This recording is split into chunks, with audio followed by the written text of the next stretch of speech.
But understand this argument about words not mattering. The most important thing that we can do right now is to re-engage the American people in the process of governance, to get them excited and interested again in what works and what can work in our government, to make politics cool again and important again and relevant again. Don't tell me words don't matter.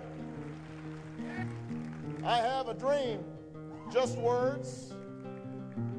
We hold these truths to be self-evident, that all men are created equal, just words. We have nothing to fear but fear itself, just words, just speeches. It's true that speeches don't solve all problems, but what is also true is if we cannot inspire the country to believe again, then it doesn't matter how many policies and plans we have. I know how hard it will be to bring about change in this country. I know how hard it's going to be to deliver on universal health care. If it was easy, it would have already been done.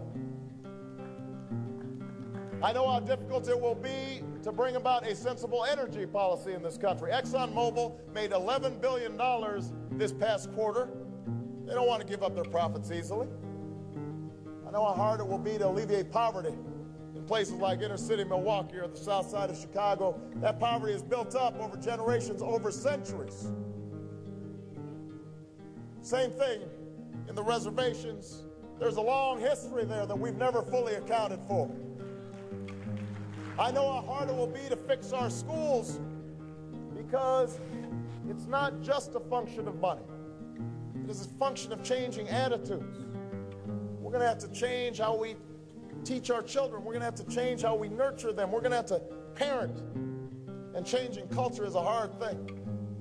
I know because I have fought on the streets as an organizer. I have fought in the courts as a civil rights attorney. I have fought in the legislature, and I've won some good fights. But I've also lost some fights because I know good intentions are not enough. But Democrats, I also know this. That nothing in this country worthwhile has ever happened except somebody somewhere was willing to hope.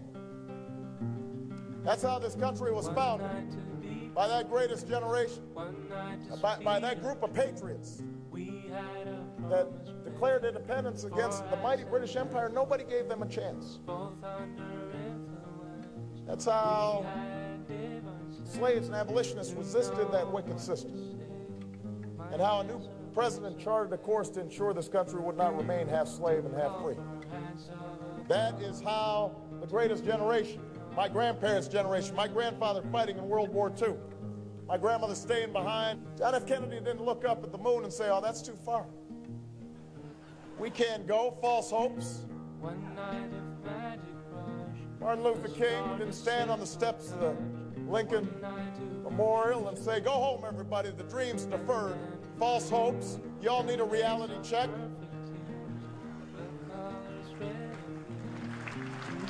There is a moment in the life of every generation when that spirit of hopefulness has to come through if we are to make our mark on history. When we cast aside the fear and the doubt and the cynicism and we stop settling for what the cynics tell us we have to settle for,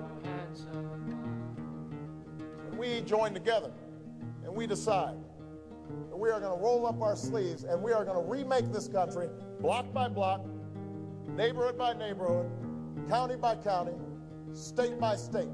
Guts, when we are determined that our children and grandchildren deserve the same chances somebody gave us.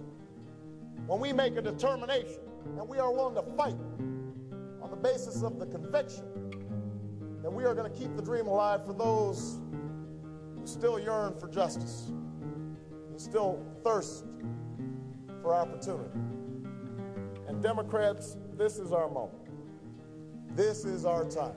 And if you will stand with me on Tuesday, if you vote for me on Tuesday, if you are willing to keep on marching and organizing and knocking on doors and making phone calls and attracting young people and getting old folks reinvigorated and getting the middle folks involved, I promise you we will not just win Wisconsin, We will win this nomination.